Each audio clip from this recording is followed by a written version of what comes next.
Bonjour, merci aux organisateurs des Assises nationales du foncier et du territoire pour cette invitation.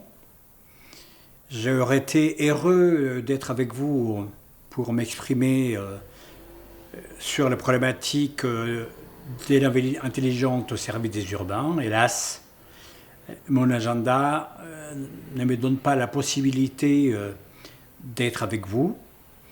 Et donc, c'est par cette vidéo que je vais introduire le sujet qui fera objet de la table ronde qui va s'en suivre. Je salue bien sûr chacun des intervenants et de manière assez spéciale Caroline Lapellerie, donc, qui va faire l'animation de cette discussion qui aura lieu par la suite. Je voudrais introduire cette thématique, la ville intelligente au service des urbains, par quelques considérations qui me semblent indispensables aujourd'hui pour contribuer au débat. C'est quoi les urbains en France aujourd'hui? Et c'est quoi l'intelligence d'une ville quand on parle des services qui seront offerts aux urbains en question? S'agissant des assises nationales du foncier, je pense qu'il est important de prendre conscience de ce que représente aujourd'hui en France être un urbain.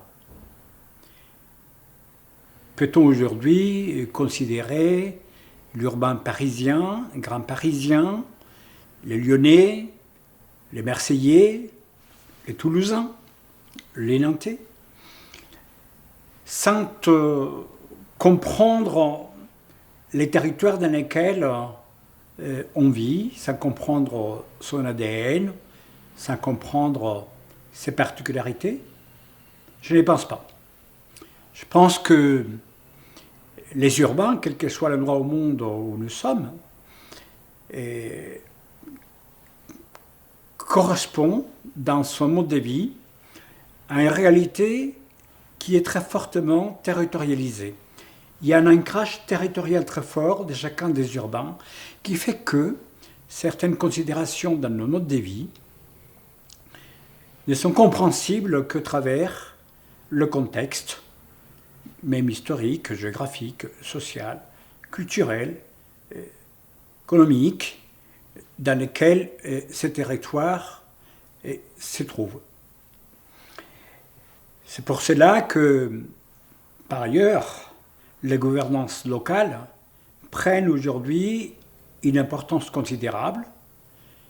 Quand on dit que la gouvernance locale, les présidents des métropoles aujourd'hui ou les maires sont la retransmission des proximités la plus importante, puisque on a un élément de confiance très fort avec les habitants.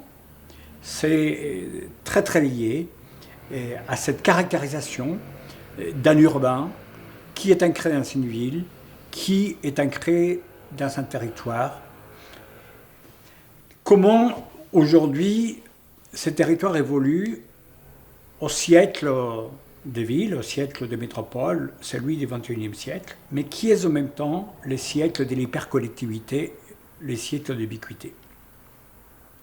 Ça nous amène donc à se dire que le comportement de l'urbain se caractérise aujourd'hui par trois grandes relations qui se transforment face aux grands défis que nous avons aujourd'hui. Les relations entre les hommes au sein de ces territoires, les relations entre les hommes et les ressources qui offrent la nature dans son ensemble dans ces mêmes territoires, les relations que l'homme a avec la technologie et qui lui permet de transformer ce territoire. Ces trois éléments majeurs, humanité, nature et technologie, sont un triplé indissociable pour pouvoir comprendre les grandes mutations face aux défis d'avenir. Les relations entre les humains, parce que une ville, une métropole, est aujourd'hui essentiellement des hommes et des femmes qui partagent dans ces territoires la satisfaction des besoins essentiels pour leur qualité de vie.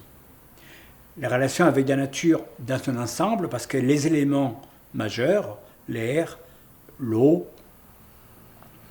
l'ombre, l'espace, deviennent aujourd'hui des éléments sur lesquels il y a beaucoup de tensions dans chacune des villes et dans ces territoires. La technologie, parce qu'au siècle de l'ubiquité, la technologie est omniprésente, que ce soit au travers l'usage intensif de l'Internet, des outils qui vont avec, de l'Internet des objets, qui nous relie donc à un ensemble de multitudes d'objets et au-delà à toutes les plateformes et manières d'accéder à cette hybridation entre le monde numérique, la virtualité et le monde réel. Dans un texte que je vous invite à lire, Carbon Democracy, l'auteur, Michel, il parle de l'importance aujourd'hui pour les villes de pouvoir trouver l'issue pour cette triple imbroglio, nature, technologie et humanité.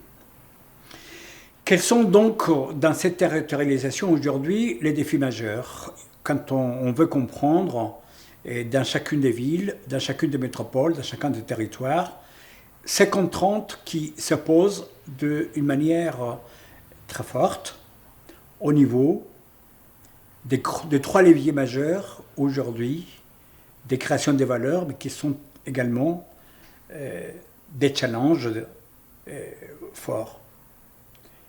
D'abord, comment faire face au changement climatique et ses conséquences, en particulier sur la biodiversité, et la capacité à accéder à des ressources qui sont indispensables aujourd'hui pour vivre, je l'ai parlé tout à l'heure, l'eau, l'air, l'ombre, l'espace.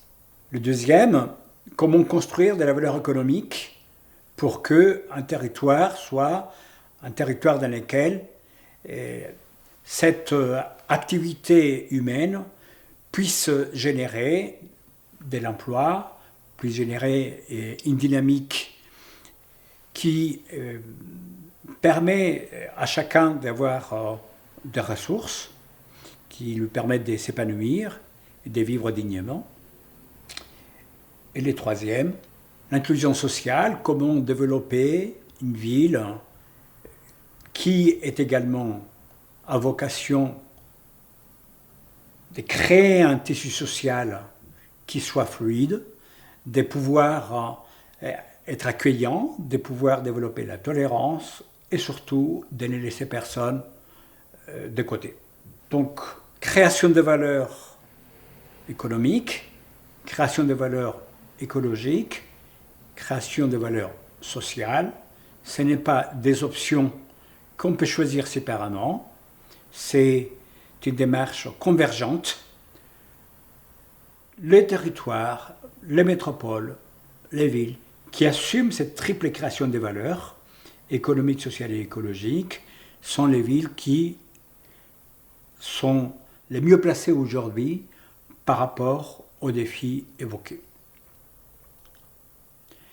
En toile de fond, nul ne peut ignorer aujourd'hui que le changement climatique et la sixième extension par rapport à la biodiversité sont aujourd'hui des marqueurs en profondeur des prochaines décennies. Nul ne peut ignorer, à la veille de la COP25, qui va se faire à Madrid et non plus au Chili, puisque c'est une grande ville monde qui a littéralement explosé par justement la divergence entre développement économique, développement social et gestion des ressources naturelles. À cet horizon donc, de quelques semaines, nous allons faire le point au niveau international sur les engagements, mais tous les rapports, que ce soit du GIEC, que ce soit de l'IPBES, l'équivalent du GIEC pour l'université, ont toujours des marqueurs qui sont donc orange, pour ne pas dire rouge, sur l'impératif pour, en 2050, être en neutralité carbone, si nous voulons nous donner une chance de survivre. Je parle de l'humanité, la planète nous survivra toujours à la fin de ce siècle. Qui dit attendre la neutralité carbone à l'horizon 2050 signifie aujourd'hui, presque en 2020, avoir devant nous à peine 30 ans, 5 mandats électoraux d'un maire ou d'une maire pour diminuer aujourd'hui de manière radicale au minimum 45% les émissions de CO2.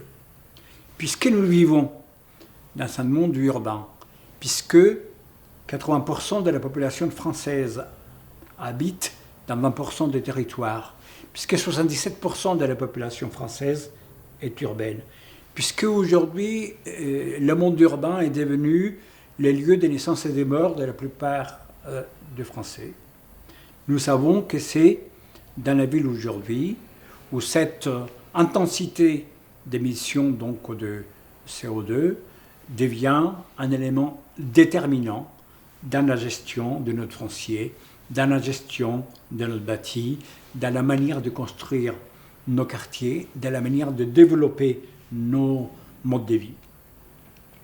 C'est pour ça que finalement, la vraie question qui se pose aujourd'hui, c'est quels sont les services dans un urbain métropolitain dans ce contexte-là. Et mes travaux de recherche m'ont conduit à affiner quels sont ces services essentiels de base qu'il faut satisfaire pour aller dans le sens d'une urbanité apaisée. Et aujourd'hui, nous arrivons à la construction d'un modèle des fonctions sociales urbaines qui en découle de 6 actions sociales indispensables dans le monde urbain. C'est loger, travailler, s'approvisionner, se soigner, s'éduquer, s'épanouir. 6 fonctions sociales majeures pour lesquelles, si on arrive à les satisfaire, nous serons avec nous des urbains heureux, puisque nous pourrons optimiser les 3 états majeurs de l'individu, de sa sociabilité et de la planète, pour être bien avec soi-même et les gens que l'on aime, être bien avec ses voisins, ses collègues des bureaux, être bien avec soi-même et la planète dans cette démarche durable. C'est pour ça que la manière comme on aménage aujourd'hui le foncier, comme on développe les bâtis, est, de mon point de vue, absolument nécessaire d'être profondément transformé pour que nous rapprochions l'humain, chacun de nous, de l'endroit où nous habitons, où nous passons l'essentiel de notre temps, pour que ces 6 fonctions sociales soient accessibles avec les moins de déplacements possibles et de manière naturelle. J'appelle ça la ville des quarts d'heure pour les zones denses. J'appelle ça les territoires de la demi-heure pour les zones qui sont peu denses. D'une manière scientifique, nous appelons cette vision la ville ou les territoires de courte distance, et ça met en exergue l'élément majeur déterminant de la qualité de vie, la transformation des relations entre l'espace et le temps. Nous appelons ça aussi la chronotopie, chronos le temps, topos les lieux, comment rapprocher l'homme du lieu pour que le temps soit d'abord un temps utile, un temps de vie. Si nous parlons de la ville, comment construire un chrono-urbanisme pour que, avec les moins de déplacements obligatoires, je puisse avoir la maximisation de l'accès à mes services essentiels.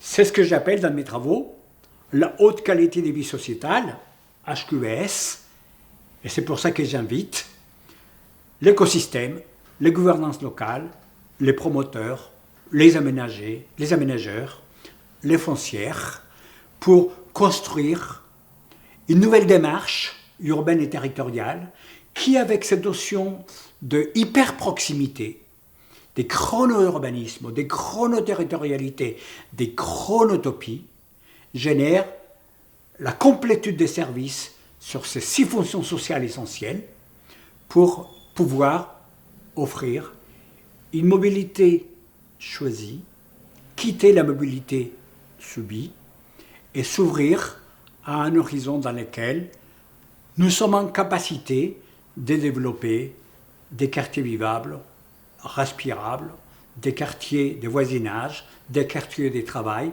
des quartiers multifonctionnels, des quartiers multi-usages, des quartiers qui font de la ville qu'elle devienne polycentrique, multipolaire, avec plusieurs centralités. C'est une vision d'avenir et nous pensons qu'aujourd'hui, de plus en plus, cela devient un enjeu clé pour nos villes et pour nos territoires. Je vous souhaite une très bonne discussion pour cette table ronde et encore merci et à bientôt.